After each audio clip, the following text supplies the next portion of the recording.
Good morning সকলোকে, কি খবৰ বাৰু আপোনালোকৰ ভালনে? আজি বনাব লৈছোঁ বাৰীৰে পালেং। এয়া মই পালেংখিনি লৈছোঁ। এতিয়া এইখিনি ধুই মেলি মই মিক্সিত পিচি আনোগৈ। আৰু এয়া মিক্সিত পিচি মেলি হৈ গ'ল। এতিয়া মই লৈছোঁ কাঁহী এখনতে গাজৰ আৰু আলু, এইখিনিও ধুই ল'লোঁ। এতিয়া মই বিলাহী আৰু পিঁয়াজ মই মিক্সিত পিচি আনিলোঁ। তেলখিনি গৰম হোৱাৰ পাছতে মই গাজৰ আৰু আলুখিনি অকণমান দেৰি ভাজি ল'ম।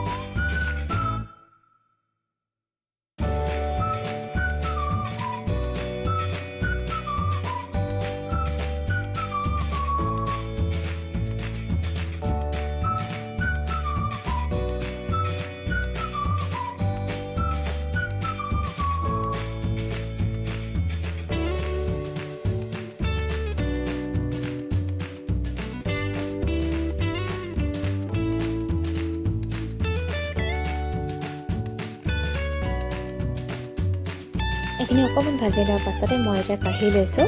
সেই একেখিনি তেলতে মই দি লৈছোঁ জিৰা গুটি। নহৰু আদা খুন্দাৰ লগে লগে জিৰাখিনি অলপমান পলাই পৰি গ'ল, সেইখিনিও দি লৈছোঁ মই নহৰু আদাখিনি। নহৰু আদা কেঁচা গোন্ধ যোৱাৰ পাছতে মই মিক্সিত পিচি লোৱা বিলাহী আৰু পিঁয়াজখিনিও দি লৈছোঁ।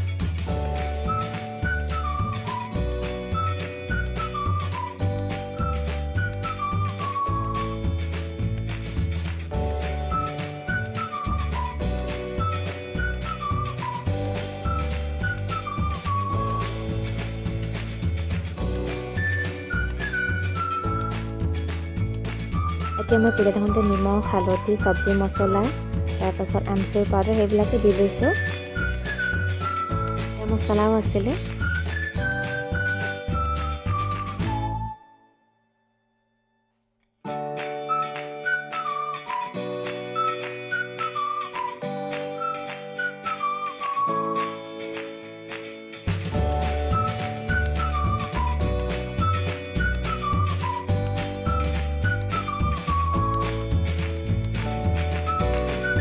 মছলাখিনি অলপ দেৰি ভজাৰ পাছতে মই ফ্ৰাই কৰি লোৱা আলু আৰু গাজৰখিনিও দি লৈছোঁ।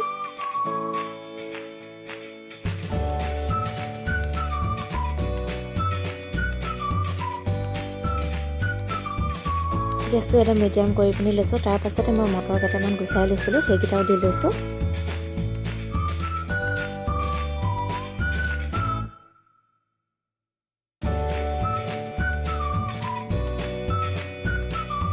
দি লৈছোঁ মই পালেংখিনি।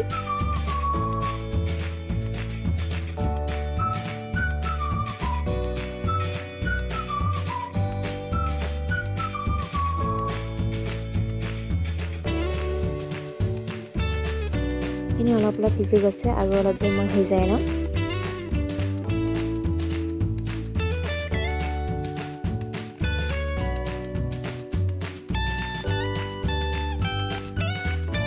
এয়া চব্জিকণ হৈ গ'ল। ওপৰতে মই ধনিয়া অকণমান দি লৈছোঁ। যদিও ভিডিঅ'টো ভাল পালে লাইক আৰু কমেণ্ট কৰি দিব। আজিলৈ বাই বাই।